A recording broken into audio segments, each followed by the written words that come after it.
Assalamualaikum pemirsa Jogja TV, apa kabar? Salam Indonesia. Saya Evi Dawati, senang menjumpai Anda dan menemani Anda selama 60 menit ke depan dalam Oase.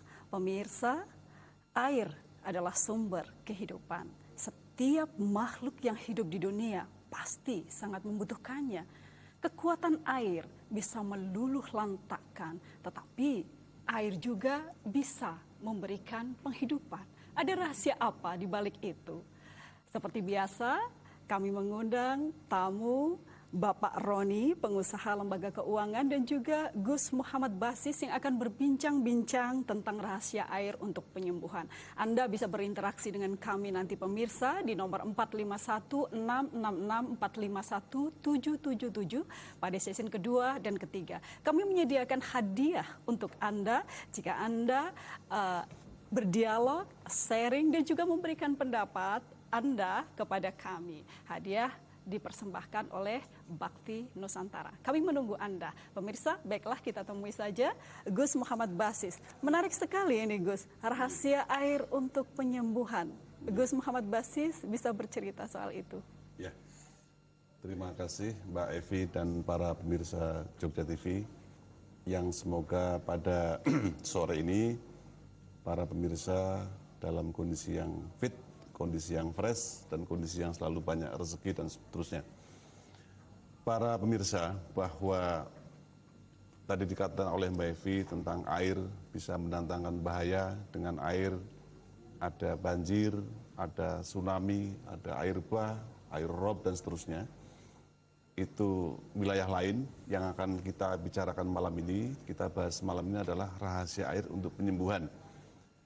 Kalau kita berbicara tentang air untuk penyembuhan, maka alangkah layaknya saya akan mengajak para pemirsa untuk napak tilas ke zaman para nabi-nabi dulu, juga para rasul nabi, para pendeta, dan seterusnya.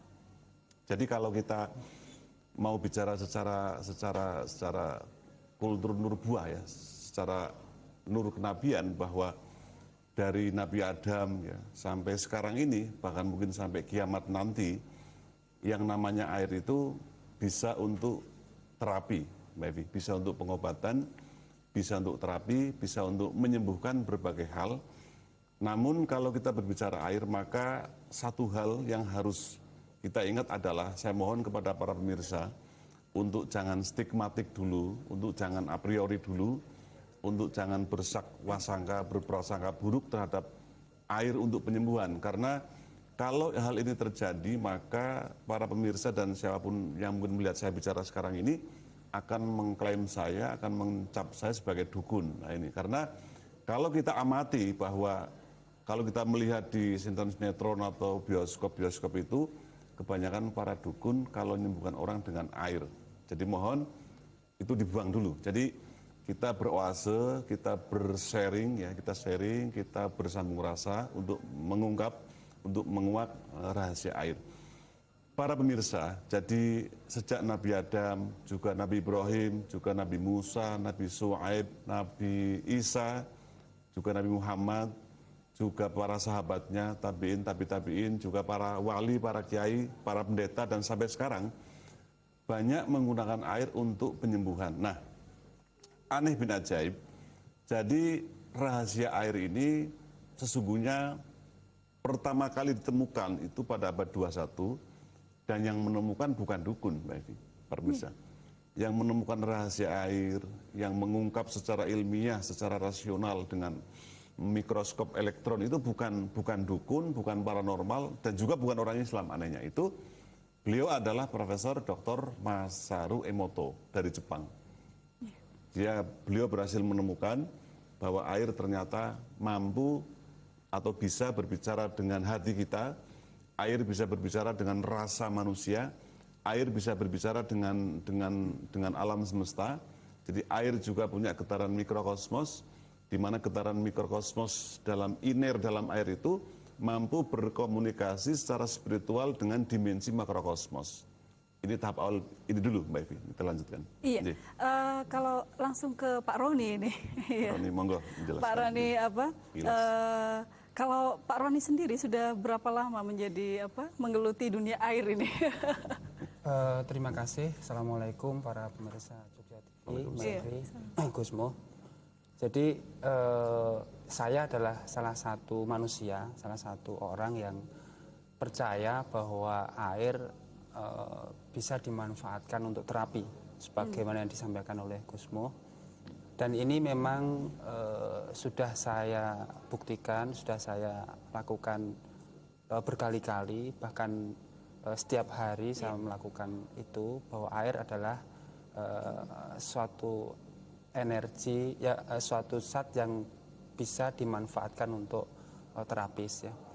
Kalau ditanya seberapa lama saya mengamati air dan lain sebagainya, sebenarnya saya ini adalah sebagai user, Mbak Evi, sebagai pemakai, dan saya buktikan sendiri dengan terapis air kita bisa manfaatkan untuk segala hal atau segala sesuatu. Salah satunya adalah untuk penyembuhan. Untuk penyembuhan, ya, gitu. iya. Kalau pengalamannya Pak Roni?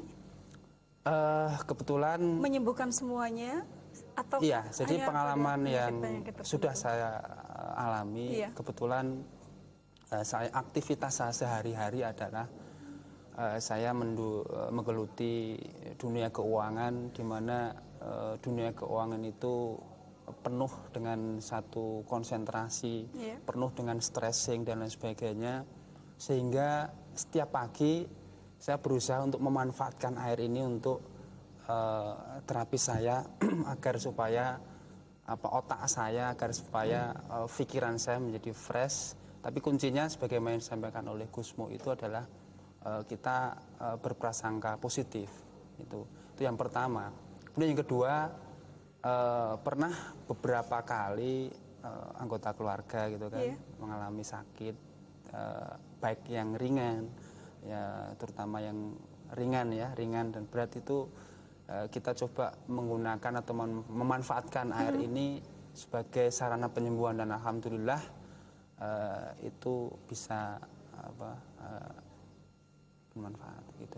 Iya, ini menarik sekali pemirsa ya, bagaimana air mempunyai kekuatan untuk menyembuhkan. Tadi Gusmo sudah berbicara panjang lebar.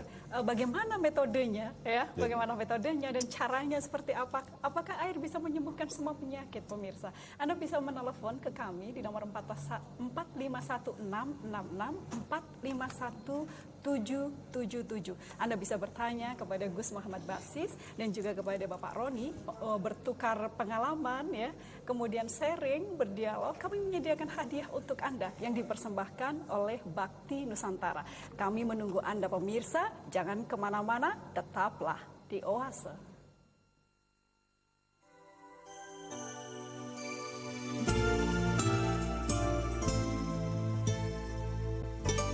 Senang Anda masih bersama saya pemirsa di Oase. Kita lanjutkan bincang-bincang kita. Jangan lupa kami menunggu juga telepon Anda di 451666451777. Kita berdiskusi tentang rahasia air untuk penyembuhan. Ya. Gus, rahasia air untuk penyembuhan. Air hidup ya, seperti yang tadi dipaparkan oleh Gusmo tadi, bahwa air itu hidup, dia mempunyai dunia tersendiri, sementara manusia harus menjaga keselarasannya. Nah, kalau air itu untuk penyembuhan, metodenya seperti apa, Gus? Terima kasih Mbak Pi dan para pemirsa yang banyak airnya. Manusia itu kan 70% terdiri dari air. Alam semesta juga 70% dari air. Tumbuhan juga 70% atau 2/3 adalah air. Hewan juga 2/3 adalah air. Logikanya, logika spiritualnya berarti Tuhan atau Allah menciptakan makhluknya ini berdasarkan kepada akurasinya, kepada banyaknya jumlah air dalam tubuh yang bersangkutan. Nah, ketika Allah menciptakan air yang dimasukkan ke dalam manusia, ke dalam tumbuhan, ke dalam hewan, ke dalam bumi ini, ternyata ini Yun Sewu, Gus, ternyata ada penelepon ya. Dari kita terima dulu, nanti sambil dilanjutkan. Iya, halo. Halo, selamat sore. Selamat sore. Iya, Putri, silahkan. Iya, selamat sore. Assalamualaikum, Gusmo. Waalaikumsalam warahmatullahi wabarakatuh. Begini, saya mau nanya masalah terapi air ya. Saya sebenarnya belum tahu banyak tentang terapi air. Saya pengen penjelasan dari Gusmo tentang manfaat dari terapi air untuk keluhan saya yang badannya sering capek, terus sering pusing-pusing dan cepat lelah gitu. Itu gimana? Sering capek, Setelah pusing-pusing ya. Hanya itu, Putri? Terus kalau over stres itu kadang-kadang migrain, migrainnya itu udah pakai obat yang dosisnya tinggi juga masih nggak sembuh. Itu gimana ya? Oke, begitu saja. Iya. Iya, terima kasih Putri. Iya. Iya. logikanya, logika spiritualnya ketika air itu bersemayam sangat banyak, berarti air itu memiliki daya penyembuhan atau auto healing atau penyembuhan sendiri terhadap makhluk yang ditumpangi air tersebut. Contoh misalnya, dalam dunia perhewanan, baik itu kerbau, harimau, ular, kucing dan seterusnya, kan tidak ada dokter. Ya, dokter kerbau mengobati para kerbau yang sakit flu. Enggak.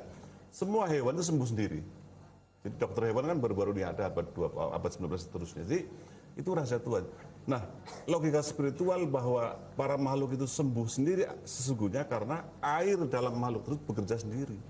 Ini pertama. Yang kedua, bahwa kalau kita berbicara air untuk penyembuhan, jangan sekali-kali mengkaitkan dengan klinik, dengan tahayul, dengan bid'ah, dengan khurafat, atau bahkan mengkafirkan. Mengkafirkan orang yang mempercayai air untuk penyembuhan. Contoh yang paling konkret, begini para pemirsa. Saya kan sering memimpin zikir di berbagai tempat. Saya sering mendapati di sebuah lokasi itu ketika saya memimpin zikir, terus ada 1-2 orang masang air di depan saya, itu ada yang marah. Itu syirik, itu khurafat, itu bid'ah. Nah, orang ini bisa ulama, bisa kiai, bisa ustadz, bisa pendeta apapun. Kalau melarang orang lain masang air di depan kita zikir, di depan kita tafakur, di depan kita semedis, meditasi, ini orang ini belum belajar secara tuntas. Jadi kalau basa Jawane itu ngajine urung rampung ya. Ngajine nggak mandes. Jadi kita jangan mengkaitkan terapi air dengan klinik, dengan tahayul, dengan sihir, apalagi mengkurofatkan, mengkafirkan. Jadi proses air sebagai alat penyembuhan adalah sangat rasional, adalah sangat ilmiah. Tadi yang saya katakan, yang Profesor Masaru Emoto meneliti, jadi seperti gini ya para pemirsa, air ini misalnya, air ini ada dua gelas misalnya, para pemirsa ada 2 gelas, air ini kita tulisi misalnya yang positif, Mbak Evi, misalnya bahagia, menyenangkan, sukses dan sebagainya, diletakkan di kulkas malam suntuk, terus paginya dilihat oleh mikroskop elektron, ternyata air yang ditempeli air yang kata-kata yang positif ini itu akan membentuk suatu kristal yang sangat indah, yang sangat kemilau, sangat keemasan. Nah, air satunya yang ditempeli tulisan misalnya yang negatif, misalnya berdebah, kurang ajar, peduk, katrok, segala macam, dinapkan semalam dan paginya di mikroskop elektron, ternyata butir-butir kristalnya tidak bisa terbentuk. Marah. Jadi itu sangat-sangat ilmiah dan ada 3 bukunya. Jadi Masaru Emoto itu mengarang buku sangat ilmiah dan sudah diakui oleh beberapa belas negara dan telah dibahasakan sekian bahasa. Jadi Masaru Emoto ini juga meneliti danau ya. Danau di situ banyak sering untuk doa bersama, doa besar. Jadi Masaru Emoto menyuruh beberapa orang untuk wirid ya, untuk zikiran, untuk berdoa di sekitar danau, dan danau itu diambil dan di mikroskop ternyata juga membentuk kristal yang sangat bagus. Dan semakin banyak orang yang berdoa, maka semakin bagus ya, kristal yang muncul. Nah, logikanya saya lanjutkan. Dari hasil penelitian Masaru Emoto ini, kalau kita kaitkan, kita paralelkan ke dalam diri kita bahwa manusia terdiri dari 2/3 adalah air atau 70% adalah air. Berkait dengan hasil penelitian Masaru Emoto ini, kalau manusia ini, saya ini atau kita ini rajin membaca doa-doa yang positif, misalnya ya Tuhan, lancarkan rezeki saya, ya Allah, berilah saya keturunan yang baik, ya Allah, kuatkan karir saya maju ke depan dan seterusnya, maka secara otomatis air dalam diri kita ini akan melakukan suatu self healing, akan melakukan suatu penyembuhan sendiri, suatu upaya, karena kita ini cerdas, energi kita adalah energi pintar, maka akan melakukan suatu upaya penyembuhan sendiri menyesuaikan apa yang kita inginkan atas kerjasama air dalam diri kita yang dikaitkan dengan energi ilahiatik tersebut. Jadi Oke. begitu Mbak Evi. Iya, sebelum Iya. nanti jawab ke pertanyaan Putri, kita Iya. terima dulu penelpon dari Ibu Puji. Iya, silahkan Ibu Puji. Waalaikumsalam. Gusmus, saya sangat setuju sekali dengan Oke. terapi air ini dan saya sudah membuktikan masalah khasiat air.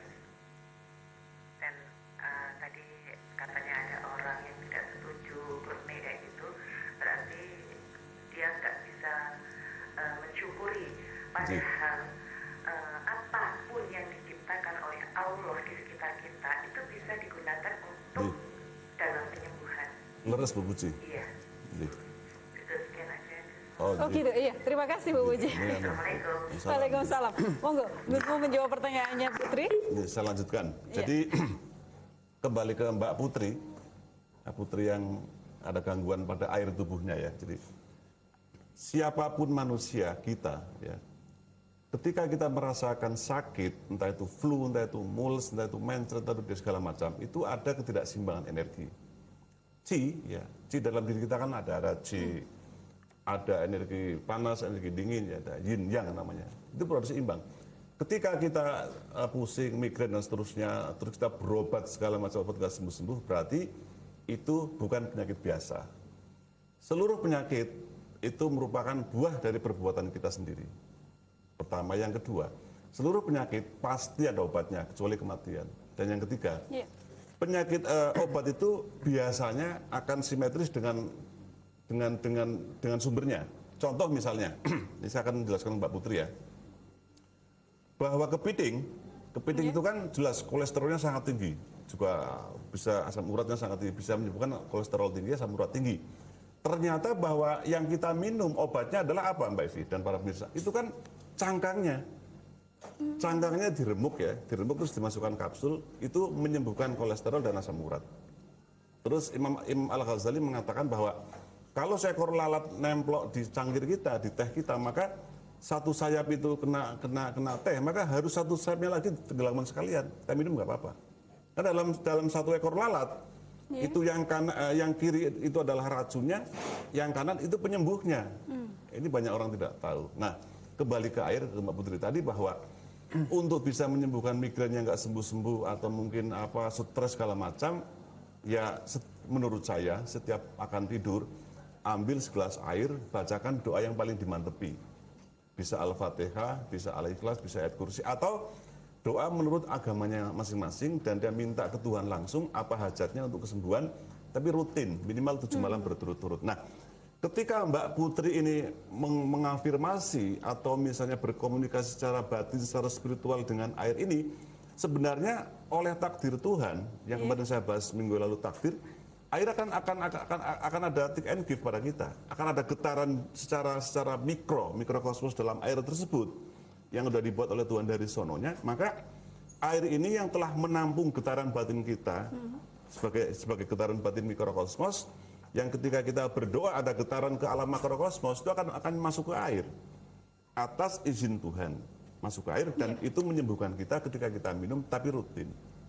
Jadi ketika kita menghadapi air, berkomunikasilah yang baik, berkomunikasilah yang positif, berkomunikasilah berdasarkan daya ilahiatik, daya ketuhanan, karena air itu menampung pola pikir kita, menampung getaran spiritual kita, menampung apa hajat kita, air itu. Ini penelitian, bukan katanya. Memang saya hampir semua karya Mas Sarimoto saya pelajari. Ada sekarang 7 buku. Nah, saya menyayangkan kepada beberapa golongan agama-agama tertentu, aliran-aliran agama tertentu, yang mengklaim bahwa kalau kita melakukan terapi air itu adalah bid'ah, adalah khurafat, adalah syirik. Itu keliru besar. Dia berarti tidak baca buku tersebut. Anehnya saya sebagai muslim, dan ternyata rahasia air itu ditemukan bukan oleh orang muslim. Padahal yang namanya para spiritualis, para kiai, itu kan kebanyakan muslim. Artinya kalau kita mendapati Mbak Evi dan para pemirsa di desa-desa itu kan hampir semua kiai yang ahli zikir, yang alim-alim itu, yang ahli tirakat, ahli puasa itu kan dianggap punya kekuatan batin yang bagus.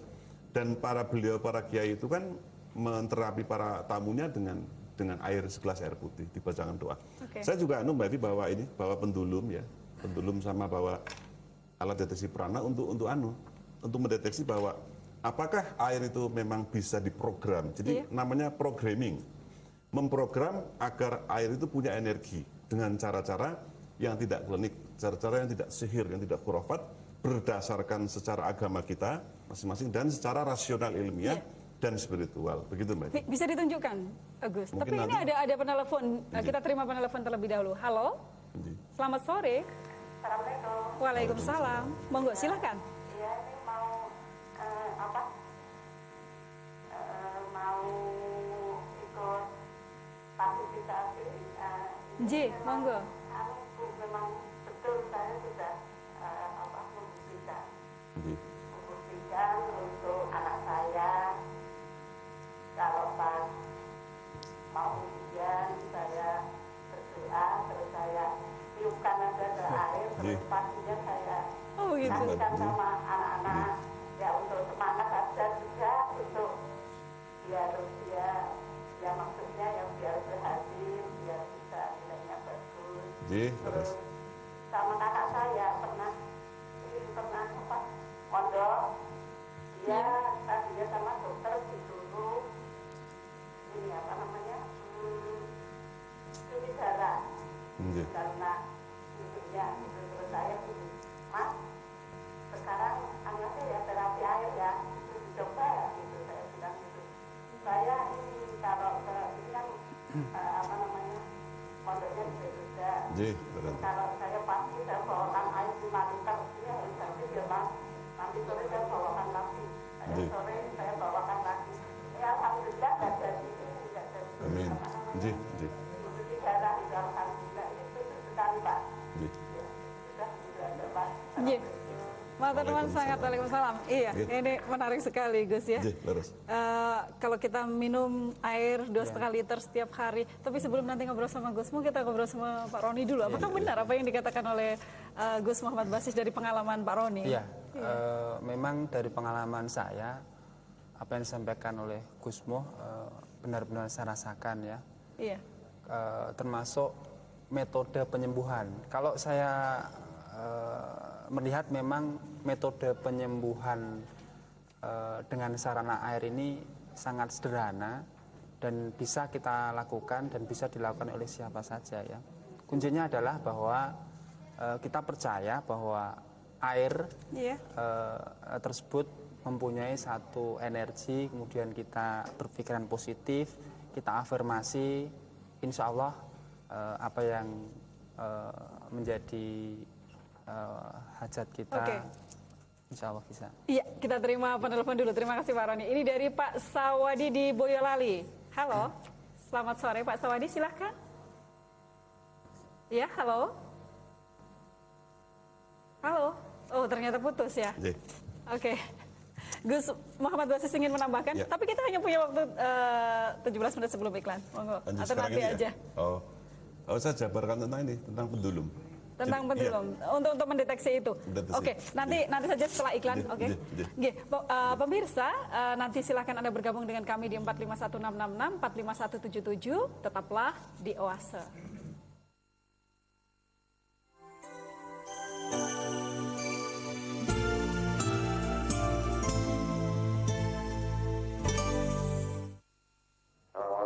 Waalaikumsalam. Waalaikumsalam warahmatullahi. Ini mau tanya untuk media air yang itu ada yang secara khusus, maksudnya harus air seperti apa atau boleh air mineral kemasan itu, lalu atau boleh air yang masih mentah atau gimana. Terus secara umum doa yang harus kita baca itu misalnya boleh sewaktu-waktu atau ada waktu-waktu tertentu, lalu doanya secara umum itu apa. Terus kalau boleh tahu, kalau ingin komunikasi langsung dengan Gusmu, baik lewat telepon maupun tatap muka itu ke mana? Saya kira itu saja. Waalaikumsalam. Terima kasih Pak Nugroho. Iya, silakan Gus. Menyambung Pak Nugroho tadi bahwa saya itu dari tahun saya dari Mbak Evi, dari SMP udah ngobati orang. Dari saya SMP kelas 1, dari SD kelas 6 bahkan. Itu saya banyak belajar ke orang lain, ke mbah-mbah, ke juga orang pintar di kampung saya dulu juga dengan air. Dan mungkin kalau bicara tentang itu kan sudah mungkin ratusan ribu yang saya terapi dengan air. Dan pemrogramannya itu kan sebenarnya banyak metode, ratusan metode, tapi kita dalam memprogram air. Ini mohon maaf Gus, ternyata ada penelepon lagi, kita terima dulu ya. Halo, selamat sore Bu Ana. Halo, assalamualaikum. Waalaikumsalam. Silakan Bu Ana. Saya mau tanya, ini kadang saat zikir atau itu doa, kadang terjadi getaran sampai badan merasakan dingin, kadang keluar keringat, terus kadang sampai keluar air mata. Terus itu saya dengar-dengar apa dari air keringat itu sama air mata itu katanya menentukan dosa. Dan nangis berarti melembutkan hati. Iya, makasih. Assalamualaikum. Waalaikumsalam, terima kasih Bu Ana. Pertanyaan yang asik ya. Iya, monggo Gus Muhammad Aziz. Jadi banyak metode. Saya itu sudah punya stok air sebenarnya. Karena saya sering melayani banyak orang ya, tamu-tamu. Jadi air itu kan kalau sholat waktu saya program, itu juga sholat malam, juga nanti pembacaan bersama-sama 30 juz ya Al-Quran dan sebagainya juga dengan berbagai kemampuan saya dari kecil saya gunakan, karena ada berbagai metode. Jadi, tapi intinya bahwa ketika kita ingin memprogram ya, ingin programming air ini sederhana. Sebaiknya memang air matang biar kita nggak mencret ya, nggak diare. Terus ketika kita akan memprogram air, kita mensucikan diri kita.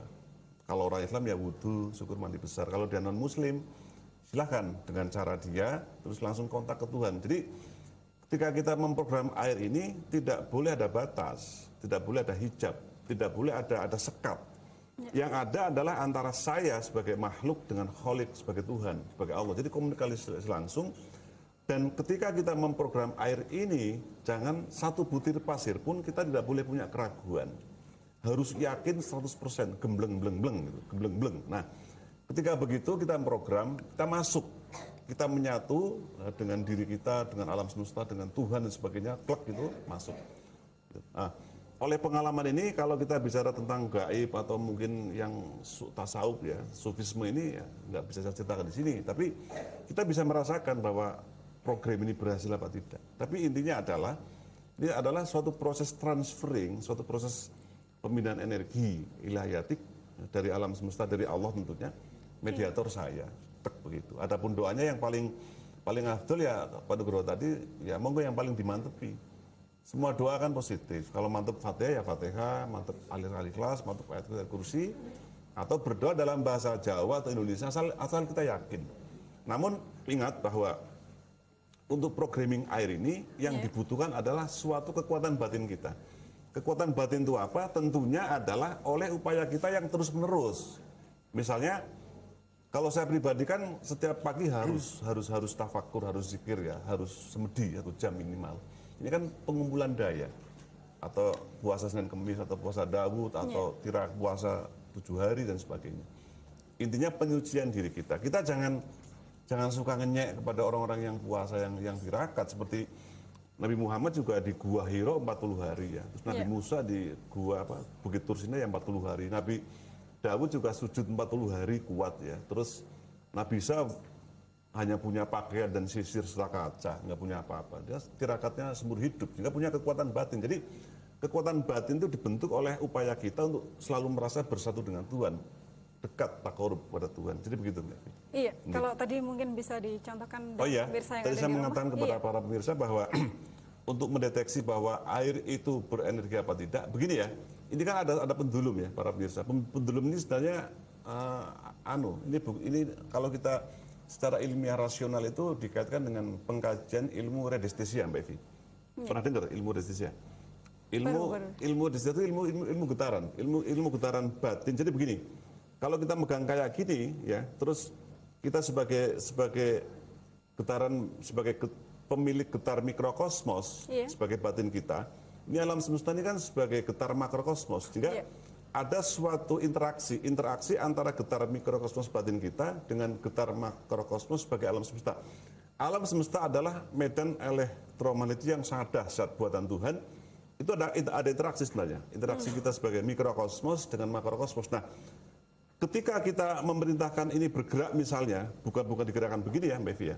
Ini adalah perintah getar batin kita sebagai pelaku, sebagai pemilik mikrokosmos, memerintahkan pendulum yang ada dalam getar makrokosmos ada komunikasi. Nah, ini bisa diperintahkan asal positif. Misalnya begini, ini kan air biasa, punya Pak Roni kan air biasa ya Pak Roni ya, kosong ya. Nanti kita tandingkan, kita komparasikan, kita bandingkan dengan air ini. Ini kan air yang sudah ada energinya sangat tinggi. Mungkin Pak Roni sudah sering saya ajari cara mengetesnya. Monggo Pak Roni misalnya. Jadi ini air kosong, boleh berdiri, ini air kosong tanpa energi, air biasa tanpa doa segala macam. Ini sudah diprogram berbulan-bulan contoh. Jadi batin Mas Roni berkomunikasi secara batin dengan pendulum, apakah air ini punya daya penyembuhan apa tidak ya. Diam, kosong sekarang ini Pak Roni. Ini nyata ya, bukan sulap, bukan sihir, bukan kita sebagai paranormal, bukan. Perintahkan. Ya. Nah ini Mbak Evi, bergeraknya pendulum ini bukan karena Pak Roni menggerakkan, bukan. Ini semata-mata ada getaran dari batinnya Mas Roni sebagai pemilik mikrokosmos. Dengan ini dalam alam mikrokosmos, terus ini dicek. Ini kan bergerak sendiri. Bergerak ke kanan berarti positif. Gitu. Jadi perintahnya, kalau memang air dalam botol ini punya energi tinggi, maka bergeraklah ke kanan. Semakin Mas Roni fokus ke dalam air untuk mengecek, akan semakin cepat. Ini akan cepat sendiri. Begitu. Nah, selama ini oleh para paranormal ada pengelabuan bahwa gerakannya adalah gerakan jin, itu keliru. Ini ilmu redistesia. Jadi oleh digunakan Nabi Adam, digunakan Nabi Musa ketika untuk mengecek air. Kalau Nabi Musa kan misalnya di padang pasir, dia pakai tongkat tuh ya, Nabi Musa, Nabi Isa, Nabi Su'aib segala macam. Itu kalau beliau di padang pasir kehabisan air, dia memegang tongkatnya begini, terus dia pasrah ke Allah, dia mohon ke Allah, ya Allah, tunjukkan kepada saya di mana sumber mata air. Ini tongkatan bergerak sendiri. Terus terciptalah suatu komunikasi spiritual antara energi dalam tongkat yang telah diberkahi Allah dengan batinnya Nabi Musa, dan Musa batinnya jadi halus, dia mengikuti tongkat ini. Ya Allah, kalau memang ada air berhentilah, ini berhenti, itu air, digali ada air. Artinya bahwa kita harus punya kekuatan batin dulu untuk bisa mendeteksi itu. Semua orang punya kekuatan batin, yang ada adalah kepercayaan kita penuh pada Tuhan. Nah, tidak hanya untuk orang Islam, siapapun bisa. Baik Islam, Kristen, Buddha, Hindu, Konghucu segala macam, asal kita punya keyakinan bahwa Tuhan itu ada. Kita juga yakin bahwa kita punya listrik. Kita ini punya listrik, getaran elektromagnetik. Alam semesta getaran elektromagnetik yang sangat dahsyat. Ada komunikasi. Contoh misalnya, Mbak punya anak enggak? Punya toh? Anaknya di Jakarta. Si anak misalnya demam 7 hari enggak konangan di kamar terkunci. Mbak Evi mesti mimpinya buruk terus. Berarti ada komunikasi air. Air dalam diri Mbak Evi dengan air dalam diri si anak itu komunikasi. Nah, ilhamiah namanya. Dalam proses ilmiah ini bisa macam-macam, bisa jadi Mbak Evi merasakan tidak nyaman hidupnya, kok gelisah, kok tiba-tiba megang gelas pecah ya, terus atau kalau ndablek banget pakai mimpi, bisa mimpi buruk ya, anaknya ke jurang atau ketabrak mobil dan seterusnya. Itu ada komunikasi air namanya. Iya. Ini menarik sekali. Terima kasih Gus Muhammad Basis. Terima kasih Pak Roni yang sudah berbicara panjang lebar tentang air. Pemirsa, kami senang Anda sudah bersama kami selama 60 menit tadi. Ada banyak hal yang bisa kita petik tentang air, rahasianya, metode penyembuhannya, dan juga manfaatnya bagi kita. Saya Evi Idawati, undur diri. Salam Indonesia.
tinggi